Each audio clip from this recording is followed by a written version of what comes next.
We're at lesson 7.1c, and we're solving inequalities involving multiplication and division. We can use properties of inequality to solve inequalities involving multiplication and division with rational numbers. So remember, a rational number is a number that can be expressed as a ratio of two integers. That means it can be written as a fraction with integers in the numerator and denominator. You know, positive and negative whole numbers. The multiplication property of inequality. We can multiply both sides of an inequality by the same positive number, and the inequality will remain true. If we multiply both sides by a negative number, we must reverse the direction of the inequality symbol for the inequality to be true. So this is using the multiplication property of inequality. If we have a numerator a over a denominator 4, we have a over 4, and we know that it's greater than or equal to 5, we multiply both sides by 4. We could write it as 4 over 1, so we can multiply straight across if that's easier, to isolate a to one side of the inequality. So we have 4 times a, which is 4a, and 1 times 4, which is 4, is greater than or equal to 5 times 4, which is 20. Well, 4 over 4 has the same numerator and denominator, so it equals 1. We have 1a, but we don't have to write the 1. We know that a is greater than or equal to 20. So that means a could be 20. It could even be 20 and 1/10. It could be 20 and 1,000th. It could be 21, it could be 22, 23, 24, etc. As long as it's more than 20, even if it's by a tiny little decimal more than 20. Now, I've said this before, a fraction is just a little division problem, isn't it? So we can look at the inequality with a over 4 as a divided by 4. If we have a divided by 4 is greater than or equal to 5, since it involves division, we'll use multiplication, the inverse of division, on both sides to isolate a to one side. We get a is greater than or equal to 20. And we can graph the value on a number line. We know it's or equal to 20, so we're going to use the filled in dot. This shows 20 is included as or equal to. And since a is 20 or greater, we're going to make our arrow going this direction and shade in the number line. And we can substitute a value from the shaded portion, any one of these values, to check our answer. So if we had a over 4 is greater than or equal to 5, we substitute one of the values in. We could even choose 20 because it is or equal to 20. And 20 divided by 4 is 5. Yes, 5 is greater than or equal to 5. It's equal to. So that's true. Now let's talk about negatives. If this was a negative a over 4 is greater than or equal to 5, well, since negative a over 4 involves a negative, we multiply both sides by negative 4.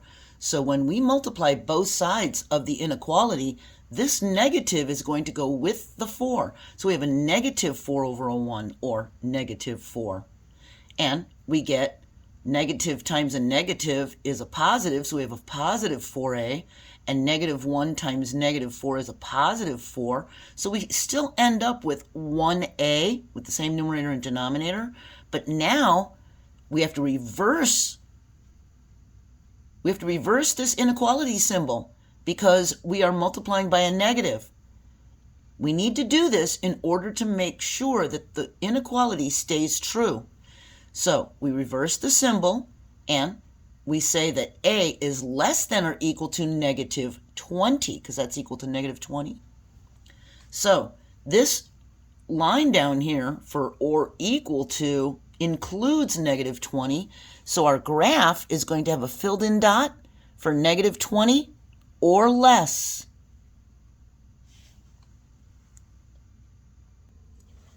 The division property of inequality. We can divide both sides of an inequality by the same positive number, and the inequality will remain true. But again, just like multiplication, if we divide both sides by a negative number, we must reverse the direction of the inequality symbol for the inequality to be true. So here's using the division property of inequality. We have 2c is less than 9, so we divide both sides by the coefficient 2 to isolate this c to one side of the inequality. We divide this side by 2 and this side by 2.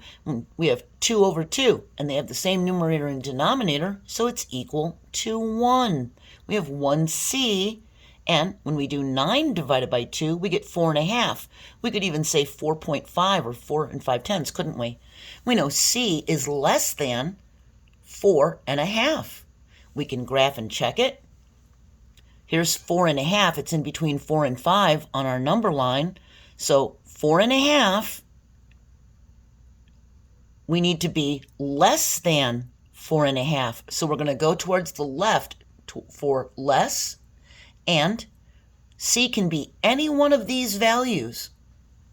And we can choose one of the values on the shaded area to check it, and 4 is in the shaded area, so we insert 4 for c, and we put 2 times 4, which is 8, is less than 9. Yes, that's true.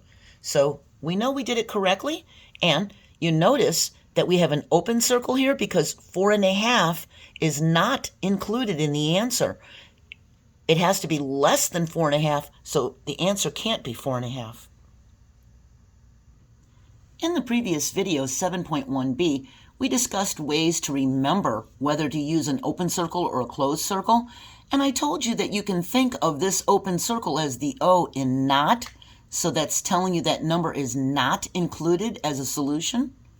And when it's a filled-in circle on our graph, that means the number is included.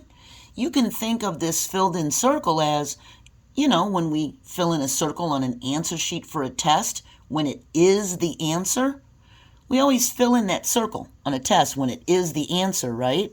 So that's like saying it is a solution. It is an answer. We have it filled in. Now here we have a negative 2c is less than 9.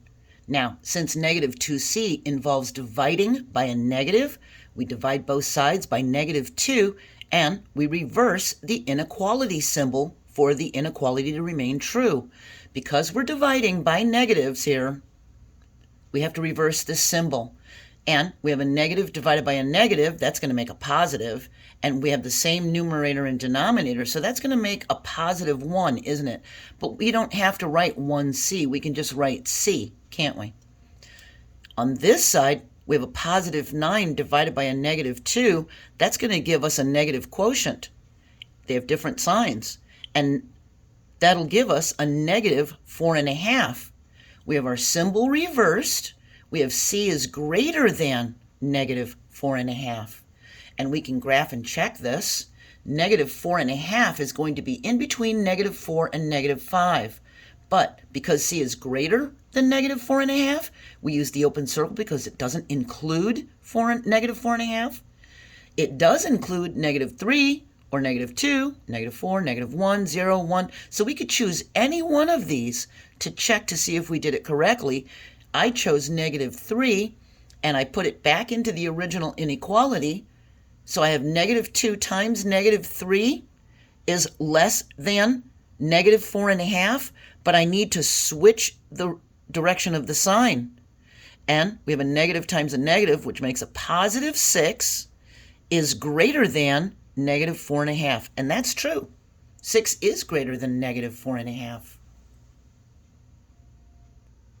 It is very important to remember when we multiply or divide by a negative number, we must reverse the inequality symbol for the inequality to remain true. Okay, we finished the third part. We're going to move on to 7.1d, solving a real-world inequality problem. I hope you enjoyed the rest of your day, and I hope you join me for the last part of the lesson. Bye.